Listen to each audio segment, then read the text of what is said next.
vamos a comenzar hoy con una nueva serie titulada Voces en Conflicto. Estábamos con Cris indecisos en qué título ponerle a la serie, así que capaz que después Cris le cambie un poco el título, pero creo que no. Le llamamos Voces en Conflicto. Saben que esta serie busca redimir nuestra manera de hablar. ¿Cuántos los que están acá consideran y dicen, yo necesito cambiar mi manera de hablar? Bueno, algunos que están convencidos que hablan muy bien, gloria a Dios.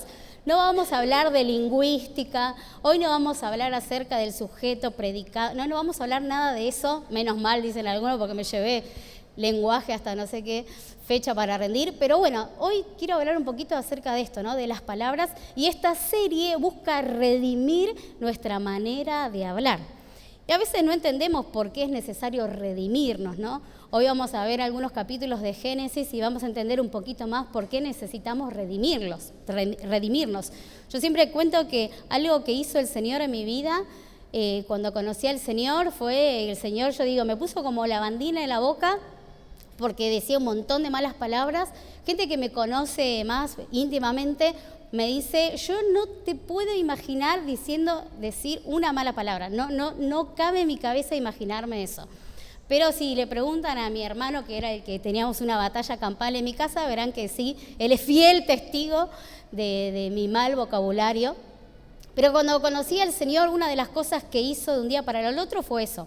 Pero no solamente esta serie trata de redimir esas palabras que nosotros sabemos que son malas palabras y que necesitamos cambiarlas y transformarlas, sino va mucho más que eso. Es mucho más que una mala expresión o una palabra grosera que pueda salir de nuestra boca. ¿Bien? Porque también, sin duda, que todo lo que sale de nuestra boca, ¿de dónde sale? Del corazón. Vamos a ir a nuestro primer versículo de la noche, Mateo 12.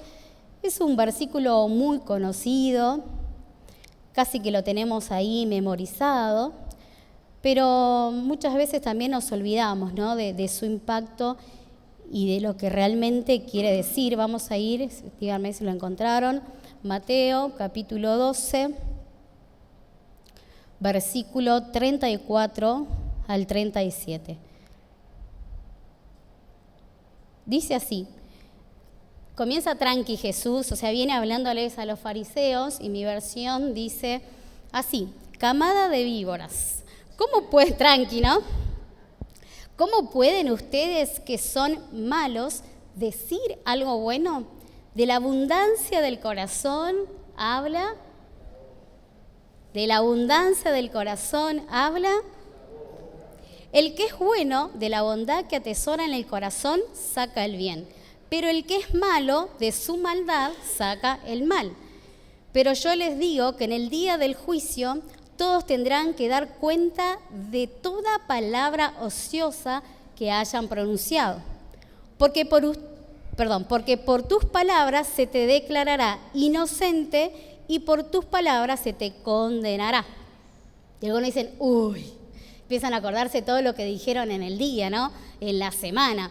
Y saben que yo pienso cuando nosotros hablamos es lo que hace un análisis de sangre. Yo creo que todos los que estamos acá en algún momento pasamos por ese proceso de ir al médico que no queremos ir y que no queremos que nos salga nada mal en el análisis. Y lo primero que hay que hacer es rendir, ¿qué? Nuestro brazo, ¿no? Para que nos saquen sangre.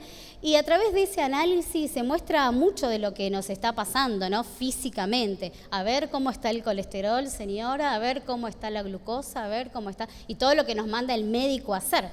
Bueno, cuando nosotros hablamos, ese es ese análisis de sangre que está en nuestro corazón. ¿Qué hay en tu corazón? Ese análisis van a ser tus palabras, van a ser nuestras palabras. ¿Qué es lo que estamos diciendo? ¿Qué es lo que estamos hablando? Y saben que a veces nosotros tomamos muy a la ligera lo que decimos, ¿o no? O solamente a mí me pasa. Todos a veces decimos, no, pero esto no lo dije tan en serio. O no creo que lo tome mal. Y empezamos a comentar con otra persona, no, pero viste tal cosa, pero esto, oremos porque es muy pecadora o muy pecador fulanito de tal, ¿no? Entonces comenzamos a minimizar o muchas veces justificamos nuestras palabras malintencionadas, ¿no? O esas palabras que sabemos que del todo no están tan bien. Decimos, no, es que lo que pasa, hay muchas mamás que dicen, no, es que mi hijo o que mi hija me sacó de quicio, entonces tuve que decirle un repertorio, ¿no? Yo recuerdo cuando era adolescente vino una mamá y le dijo a mi pastor, yo estaba ahí al lado, y le dice, pastor, por favor, ¿puede orar por mi hijo que es un demonio? Claro, y yo quedé como, casi la madre cree que es un demonio y se lo dice constantemente, ¿qué puede creer ese niño? ¿Que es qué? ¿Un santo? No, ¿a cuántos le dijeron que eran un demonio de niños, no? Daniel el terrible, muchos por acá. Pero bueno, son palabras que nosotros a veces no la tomamos tan a la ligera que no nos damos cuenta el poder y la autoridad que tienen esas palabras. No queremos con esta serie hablar acerca simplemente del poder y decir porque tu palabra tiene poder, porque para eso hay un montón de libros escritos que dicen que hablan acerca de las palabras positivas.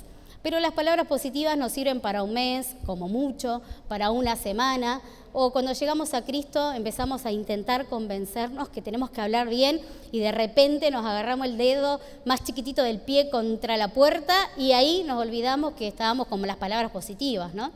Entonces tomamos a la ligera lo que decimos y no tomamos en cuenta realmente el peso que tiene de lo que hablamos y todo lo que sale de nuestra boca. Saben que en las consejerías que a veces suelo estar y demás, lo que más suelo escuchar son palabras negativas, ¿no? Y palabras negativas hacia uno mismo, porque no es siempre hacia los demás, sino muchas veces hacia nosotros mismos. Y esas palabras negativas son, no puedo, no creo, el Señor se equivocó conmigo. ¿Y qué pasa? ¿Qué hago si Él me deja o Él me va a dejar? Y yo le digo, respirá, seguir respirando, ¿no? Porque a veces decimos, ¿y qué hago ahora?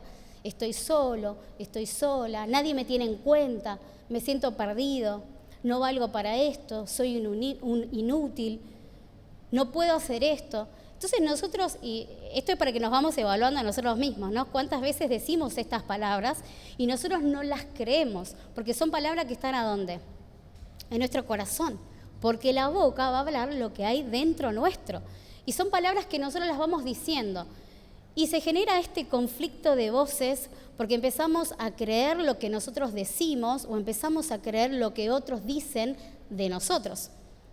¿Por qué razón será que en algún momento de nuestras vidas nos acordamos de lo que alguien nos dijo en alguna circunstancia de nuestra vida?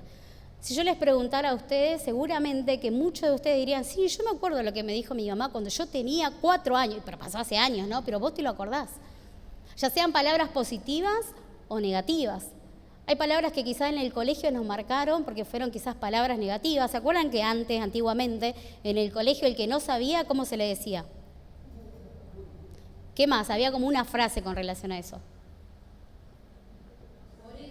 Ahí está, muy bien, Susi.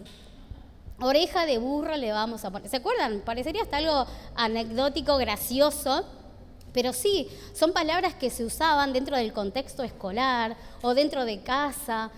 Uno ve esos videitos que dice que las mamás de antes, ¿cómo ayudaban a hacer la tarea de los niños? Claro, ¿no? Y era con algo golpeándolo o diciéndole que es un burro, que no sabe, pero no sabes, no sos inteligente. Cuando Dios repartió la inteligencia, vos no estabas. Y un montón de cosas, porque hasta a Dios lo metemos en el medio, ¿no? Y son palabras que hoy las recordamos. Yo cuando veo esos videitos me da risa, pero digo, wow, esas palabras van marcando nuestra vida, van marcando nuestra identidad. Entonces nosotros crecemos con esas palabras y lo que ahora somos adultos, decimos, uy, las palabras que dije o las palabras que me dije a mí mismo, ¿no? Porque si tendríamos que evaluar, nosotros no solemos decirnos palabras muy lindas. Muchas veces nos solemos decir las palabras más crueles. Porque decimos, cuando nadie me ve, yo sé que yo soy esto.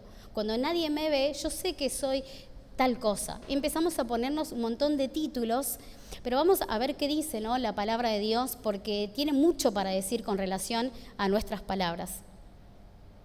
Vamos a ir a Génesis capítulo 1, versículo del 1 al 3. Vamos a ver quién habla en este momento, en este conflicto de voces. Vamos a ver quién es el primero que usa la palabra, ¿no? En primer lugar, Dios es un Dios que comunica. Si están ahí conmigo en Génesis 1, del 1 al 3, dice así: en el principio creó Dios los cielos y la tierra estaba desordenada y las tinieblas estaban sobre la faz del abismo, y el Espíritu de Dios se movía sobre la faz de las aguas. ¿Y dijo quién? ¿Quién fue el primero que expresó una palabra? Sea la luz, y fue la luz. Desde el principio Dios no solamente obra, sino también habla.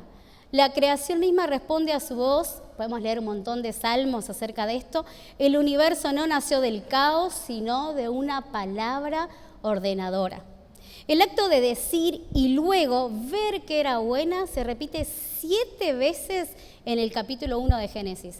Imagínense si no era importante la palabra dicha, pronunciada en este momento. ¿Saben qué es lo único que nos diferencia de los animales? ¿Qué cosa? La comunicación, bueno, la conciencia, la comunicación, las palabras. Algunos dicen, no, pero el loro que yo tengo en mi casa también habla, repite, pero no habla. No tienen la habilidad que nosotros tenemos. Y mire lo que dice el capítulo 1, pero versículo 26. Entonces dijo Dios: hagamos al hombre a nuestra imagen, conforme a nuestra semejanza. Y los bendijo Dios y les dijo: fructificaos y multiplicaos. ¿Saben que el diseño original para nuestras palabras, así que esto sí anótenlo por favor, que el diseño original para nuestras palabras es hablar con propósito, con verdad y con poder? Estas 3 cosas. Cada vez que vos vayas a hablar, vas a tener que preguntarte, ¿será que estas palabras están siendo con un propósito? ¿Estoy hablando verdad? ¿Estoy hablando con poder? Porque nuestras palabras tienen una autoridad. Ahora, que esa verdad y ese poder puede ser distorsionado, por supuesto que sí. Pero acá la palabra de Dios nos lleva otra vez al origen. Muchas veces el hombre se pregunta, el ser humano, nos solemos preguntar, ¿cómo hago para cambiar? ¿Cómo hago para parecerme más a Cristo? Y acá está la respuesta, ¿no? ¿Cómo hago para cambiar mi manera de hablar, de expresarme? ¿Cuál es la fórmula? La fórmula es volver otra vez al origen. Cuando yo entiendo que las primeras palabras fueron usadas por Dios, y estas palabras fueron dichas ¿con qué? Con poder, con autoridad y con un propósito, es donde yo entiendo que las palabras no las debo tomar a la ligera, no las debo decir porque sí, sino que tienen un poder y una autoridad que trasciende. Imagínense si la voz de Dios no trascendió hacia nuestra historia. Por supuesto, trascendió en el Edén. Le dio forma al mundo que era ¿qué? Un caos. Pero por medio de la palabra, el originador de las palabras, ¿quién es? Dios. Y él, en este capítulo, ¿no? En Génesis podemos ver que él dice, bueno, hagamos al hombre y a la mujer a nuestra semejanza, a nuestra imagen y semejanza. Esto quiere decir parecido a nosotros o igual a nosotros. De esta manera decimos, wow, entonces lo que Dios quiere en este momento, en este día, que yo entienda, es que mis palabras tienen ese poder y esa autoridad y ese propósito que se originó en el Edén. Y nosotros a la ligera diciendo un montón de cosas, ¿no? Cuando nosotros comprendemos esto, comenzamos a darle también intencionalidad a lo que nosotros decimos. Ser hechos imagen de Dios incluye la capacidad de hablar, comunicar, nombrar, definir y bendecir. Nuestras palabras no son neutras, aunque algunos ven muchos dibujitos y hablan neutro, ¿no? Nos reflejan a quién imitamos. Podemos estar imitando a Dios o podemos estar imitando a quién. Al diablo, ¿no? Podemos estar siendo fieles imitadores de la imagen y semejanza de Dios o de otro, o del enemigo. Saben que esta semana con Cris estamos cursando en la facultad la materia de acoso escolar o violencia escolar, acerca del bullying y demás, y quedé sorprendida acerca de del daño que hace el bullying. A veces nosotros decimos, claro, el bullying es algo malo, es algo que perjudica, pero perjudica muchísimo la identidad. Les voy a leer un comentario de un foro que hice en esta materia, y dice así: el acoso escolar, antes que violencia física, es principalmente acoso psicológico y maltrato emocional. Este comportamiento se alimenta de amenazas a la identidad e integridad de la persona. Escuchen esto, dejando huellas muy complejas, ya que atenta contra el pleno proceso madurativo de las víctimas. Imagínense el poder de las palabras. Quizás algunos de los que están acá dirán, yo sufrí bullying, o yo pasé violencia escolar, o yo fui parte, o yo fui ese espectador pasivo. No importa qué actor fuimos en esa escena, pero es importante porque algunos hoy, ya siendo adultos, dicen, ¿por qué yo no puedo todavía solucionar esto? ¿Por qué todavía no encuentro la solución para entender que Dios me ama y eso es suficiente? Y aunque venimos a la iglesia y aunque sabemos que el Señor sana, restaura, seguimos luchando con esas situaciones. Porque saben que el peso que tiene la violencia escolar, o en cualquier ámbito donde se pueda haber dado, porque muchos de los niños o de los adolescentes que hacen bullying también lo hacen porque también sufren en sus hogares. Quizás muchos de ellos tienen ausencia paterna, otros sufren violencia física en sus hogares, entonces replican esto en la escuela. Muchos de ellos, por supuesto, que son antisociales, no comprenden, tienen cero empatía, entonces nunca van a comprender el dolor del otro. Entonces lo acusamos, no, esa persona o ese niño, ese adolescente, también necesita ser redimido por la palabra de Dios. Pero nos encontramos hoy en día muchos cristianos estancados, ¿no?, con esas palabras, con eso que le dijeron en el colegio, y decimos, no, pero ya es tiempo que madures, pero eso es cosas del pasado, porque no nos damos cuenta que esas palabras que hemos recibido tuvo un gran impacto en nuestro proceso madurativo. Y esto lo dice la ciencia, ¿no? Esto lo está verificado y dice, gran índice de esto. Hay muchos chicos que han sido parte del bullying que son los más propensos para ser delincuentes. Decimos, wow, qué impacto que tiene esto. Y lo que más me impactaba de todo este estudio, podríamos estar 3 horas hablando de esto, pero no es el tema, pero lo que más me impactó es justamente esto, que antes que la violencia física viene la violencia psicológica. Y la violencia psicológica se da por medio de ¿qué? ¿Por medio de qué? De las palabras. Imagínense el peso que tienen nuestras palabras. Número 2, las palabras son importantes porque Dios le dio el valor. Además de darle el origen, Dios le da el valor. Vamos a leer lo que dice Juan, el Evangelio de Juan, capítulo 1, versículo del 1 al 3.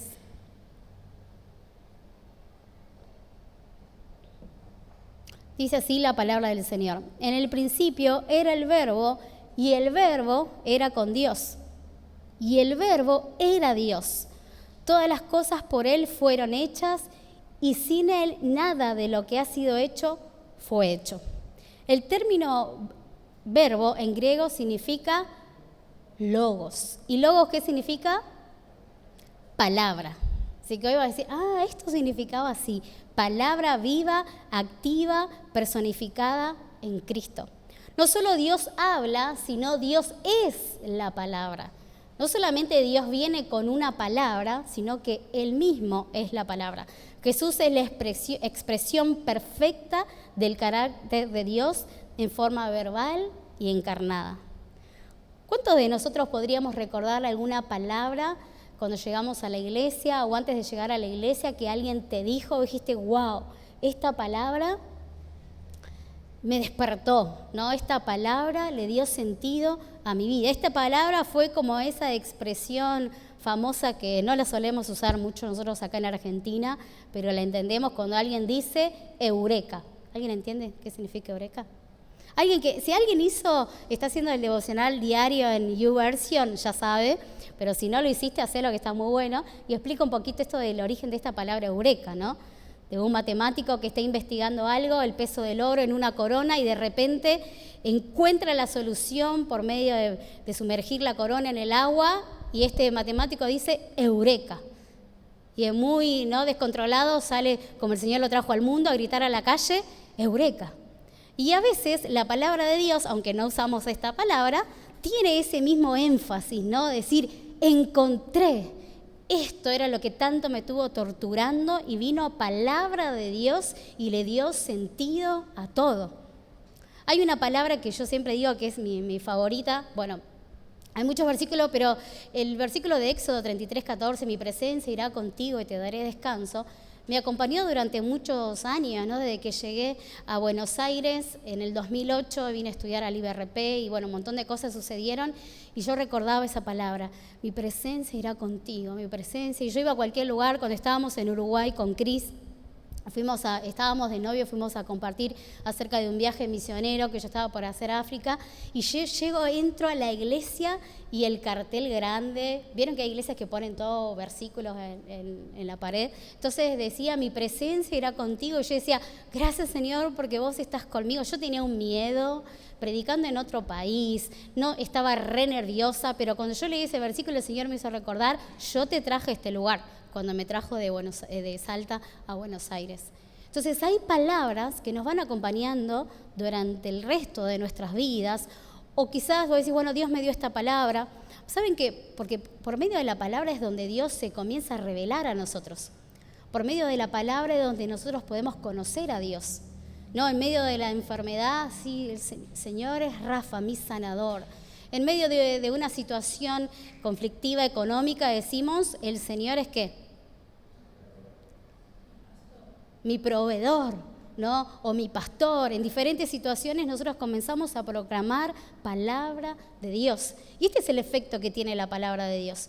Yo creo que no podemos perdernos un día, por eso la importancia de estar conectados con la palabra de Dios constantemente, porque la palabra tiene tanto poder que esa palabra viene a restaurar lo que el diablo quiso corromper y robarte en tu infancia, en tu adolescencia, en tu juventud, en tu adultez. Esas palabras que fueron marcándonos, es por medio de Cristo que Él comienza a revelarse y a restaurarla, porque la palabra de Dios es el verbo, y el verbo es ¿quién es? Cristo.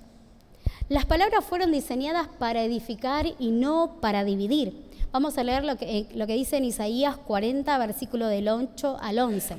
Dice así, súbete sobre un monte alto, levanta fuertemente tu voz. Ve aquí al Dios vuestro, como pastor apacentará su rebaño y en su brazo llevará a los corderos. Dios se da a conocer no con un grito autoritario, sino que el mensaje de Dios es aquel el que consuela, el que recoge, como aquel que abraza. Hay otra versión que dice que abraza a su rebaño o abraza a sus corderos para llevarlos a un destino. Este pasaje combina mucho la majestad y la ternura de Dios. Dios mide los cielos con sus manos, habla para consolar al débil. Ahora, frente a esta palabra, y recordamos lo que leíamos en el punto 1, de que Dios nos hizo a nosotros imagen y semejanza.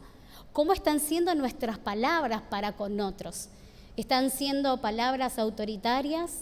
¿Están siendo palabras de destrucción? ¿Están siendo palabras donde nuestro ego nos ha llevado a hablar de cierta manera? ¿O nuestras palabras están siendo de consuelo? Nuestras palabras están siendo de amor. Nuestras palabras están siendo de abrazar y de no soltar. Recordemos que cada acto que nosotros hacemos refleja lo que tenemos dentro, de lo que nosotros también hemos recibido de Dios como revelación. Entonces acá también estaría bueno que nos preguntemos, ¿cuánto estoy recibiendo de Dios? ¿Hace cuánto que no recibo una palabra de Dios que me hace pensar en eureka, O wow, me rompió la cabeza esta palabra. Esta semana cuando Juli me contaba lo que iba a compartir con las mujeres, me encantó, un día la vamos a hacer predicar, me encantó esta palabra, porque ella me decía, yo había leído esta palabra un montón de veces, pero ahora entendí que esta palabra, porque ella compartía acerca de la mujer que fue sanada por el manto de Jesús, y ella decía, no solamente es que Jesús la sana de su enfermedad, sino que Jesús la sana su identidad.